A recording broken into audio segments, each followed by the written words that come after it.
tiene que asumir la parte productiva y pequeñísima que es en Colombia, y cada vez la cobertura aumenta, es más demandante. Siempre le toca asumir a las partes, en este caso pues las IPS, o sea, la parte más débil del eslabón siempre es la que paga, en ese caso nosotros, a pesar de que somos la estructura, digamos, en términos del contacto con el paciente, somos un costo fijo, algo que se puede negociar el salario, digamos, las condiciones o saturarlo, más trabajo por lo mismo.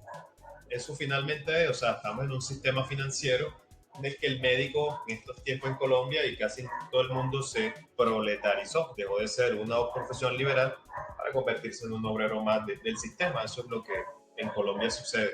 Ojalá, pero ya es una cuestión meramente, como dice, de concepción del sistema, como el de Estados Unidos, en el que el médico gana súper bien porque presta su trabajo y la gente cobra por lo que él quiere y le pagan acorde a eso, pero está el problema de la cuestión social, de que hay gente que no tiene la capacidad, la cuestión social, digamos, de subsidiar al que no tiene.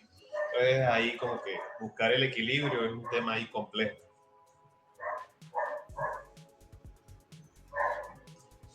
Bueno, ahí vamos. Es bien complicado este tipo de preguntas porque como la pregunta es compleja, las respuestas siempre van a ser imperfectas. Si nos vamos a la pregunta si el médico es el último en recibir el pago en este sistema de salud, pues este sistema de salud está definido para que sea así. Para que el último en recibir el pago sea quien preste de manera efectiva el servicio. Hiciste un recorrido breve muy acertado en el flujo de dinero que vienen del Estado a través del ADRES y que se van a las empresas prestadoras de salud, las EPS, y que a su vez ellos tienen que garantizar esos servicios con IPS, con instituciones prestadoras de salud, que son las últimas en que reciben el pago porque son los últimos en que el flujo de dinero llega. Si nos vamos a mirar las causales, te lo voy a resumir brevemente en dos aspectos. Cuando la nación le gira el ADRES, esos recursos son específicos para salud, son de destinación específica y por su destinación específica son inembargables. Cuando llegan a la EPS, esa inembargabilidad tiene un manto de oscuridad, no se ha podido delimitar.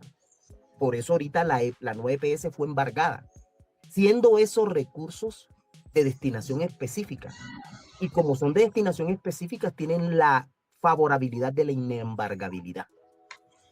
Después llega ese dinero a las IPS, instituciones prestadoras de salud. Ahí se pierde automáticamente la destinación específica. Se vuelve dinero de bolsillo. Apenas llega el gerente del hospital o apenas llega el gerente de la IPS, ya el dinero no es para la salud. El dinero son para los bienes y servicios que él venda. Por eso no pueden obligar a un hospital que priorice al médico, no va a priorizar al médico porque él va a priorizar son lo que el gerente determine, y si el gerente determina, dice que no, que en vez de pagarle al médico hay que hacer es una cancha de fútbol, hacen la cancha de fútbol y no pasa nada.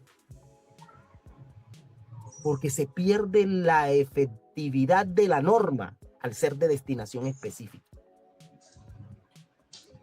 Y el sistema, tal como lo tenemos, nos pone en el lugar más desfavorable. Y por lo que dijo Tomás, y por lo que de pronto ha dicho Hanner, y por lo que yo viví. Mira, vi una vez un director de una clínica prestigiosa en Barranquilla, me dijo, es que yo no me preocupo que me hagan huelga los médicos. Siempre habrá uno que venga y trabaje por menos plata. Porque es que yo me encontré con que los docentes me hicieron cierto alboroto porque llegaron al hospital y el hospital estaba en huelga.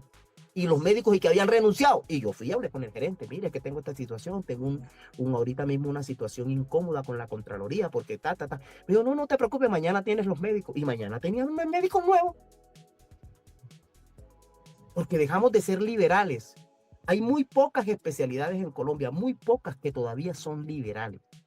Tenemos especialistas que no contratan con nadie.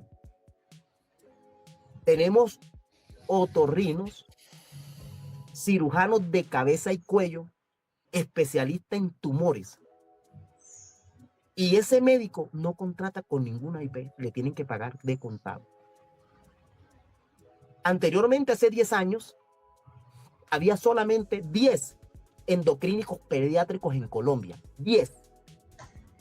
En la costa habían 2 endocrinos pediátricos. No sé ahorita cuántos haya porque ya yo no me dedico a eso. Pero para llegar a ser endocrinos pediátricos hay que estudiar y hay que invertir. Y entonces, con los recursos propios que una persona del común, sin un patrimonio económico que lo respalde, está complicado. Entonces nos tenemos que asalariar, porque a duras penas algunos llegamos a ser médicos generales, luchando. Pero no tenemos la posibilidad de acceder a una especialidad. Perdónenme que hago una interpelación. Ahorita por ahí hay un influencer, no sé si ustedes lo han visto, es internista y que ahorita se va a dar al Randy. ¿Lo han escuchado? Sí. Bueno, él se va a meter al Senado, a la Cámara, no sé. Y él ha develado una cantidad de situaciones que se presentan y un cartel de corrupción. Él está haciendo su campaña con eso, porque él estuvo en varias entrevistas para su especialidad. Y eso es un tráfico. Entonces nosotros tenemos la posibilidad de llegar a eso. Sin un apoyo económico de la familia, sin nosotros poner en riesgo el patrimonio. ¿Será que podemos pagar un crédito en el ICETEX? Después que hagamos el ejercicio y nos asalariemos, como dice Juan Pablo, que somos la última cadena, o como dice Hanner, que llegamos, que tiene que esperar a que le paguen cuando quieran. Y la cuota del ICETEX de la especialidad, ¿cómo queda? Entonces es complicado. Vale, muy bien. Continuamos con el tercer punto. Y el tercer punto yo le he querido llamar responsabilidad de hierro, un contrato de papel. Y ahí vamos con las contrataciones por prestación de servicio que ibas a entrar tú, Hanner. Y esto me parece aterrador, porque un médico puede terminar en la cárcel, termina en la cárcel si comete un error clínico. Pero ese mismo médico puede estar contratado por los llamados prestación de servicio, sin ninguna estabilidad laboral. A lo que yo me pregunto, ¿cómo se vive con esa presión? ¿Sí? Y para comenzar, a que cada uno dé su punto de vista, yo quiero responder. Me parece que es una asimetría total. Por un lado, el Estado te cae con todo el peso de la ley si te equivocas, como si fueras un funcionario con todas las garantías de la ley. Pero por el otro lado, te contratan por OPS, donde no tienes vacaciones, donde no te cubre si te enfermas, te exige perfección como un héroe, pero te da condiciones de trabajador informal, que sabemos que es ilegal, pero se siguen presentando. ¿Qué tienes tú para decir frente a esto? Bueno, vamos a hablar desde el punto de vista derecho laboral. Si ustedes me dijeran a mí que si a los médicos se nos contratan por orden de prestación de servicios, ¿es legal el contrato? Yo le podría decir con toda tranquilidad que son contratos ilegales.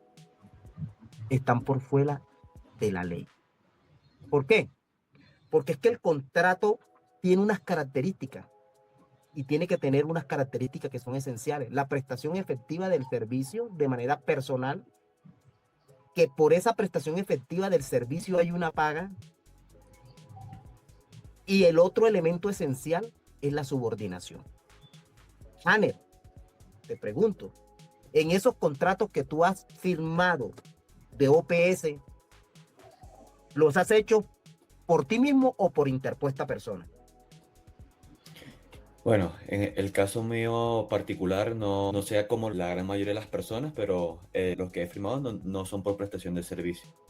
No, pero los contratos de prestación de servicios, ninguno de ustedes ha hecho un contrato de prestación de servicios. Yo nunca lo he hecho, pero Yo ustedes. sí lo he hecho. A mí el magisterio me contrató por prestación de servicio, que después demandé para que me dieran Exacto. los pagos.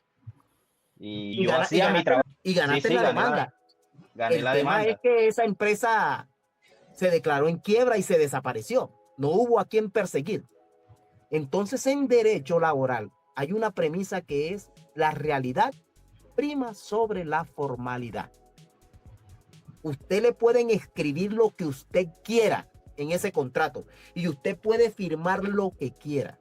Pero si la realidad dice una cosa diferente, no el contrato, el derecho laboral te protege.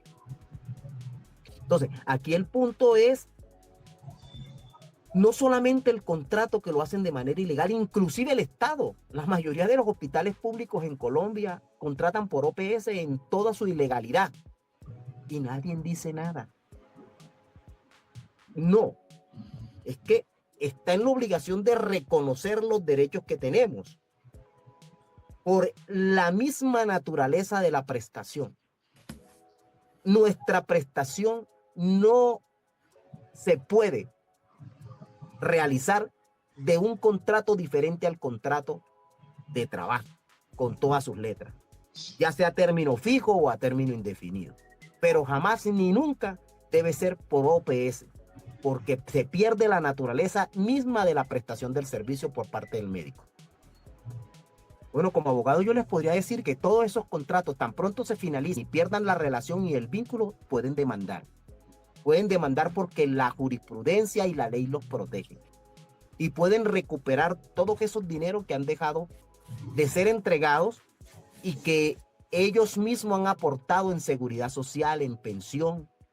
Pueden reclamar prestaciones sociales como cesantías, intereses de cesantía, vacaciones y todo lo que dice la ley que se tiene cuando te tiene un contrato por escrito o cuando se tiene un contrato verbal de contratación personal. Ellos pueden demandar. Lo que pasa es que la gente no demanda. Y esos médicos que no demandan porque tienen miedo a retaliaciones, por ejemplo, que entre empresas distribuyan sus nombres o su información para decir, esta persona nos ha demandado, hay que vetarla en el campo laboral para cerrarle las puertas. Eso sucede, eso puede pasar.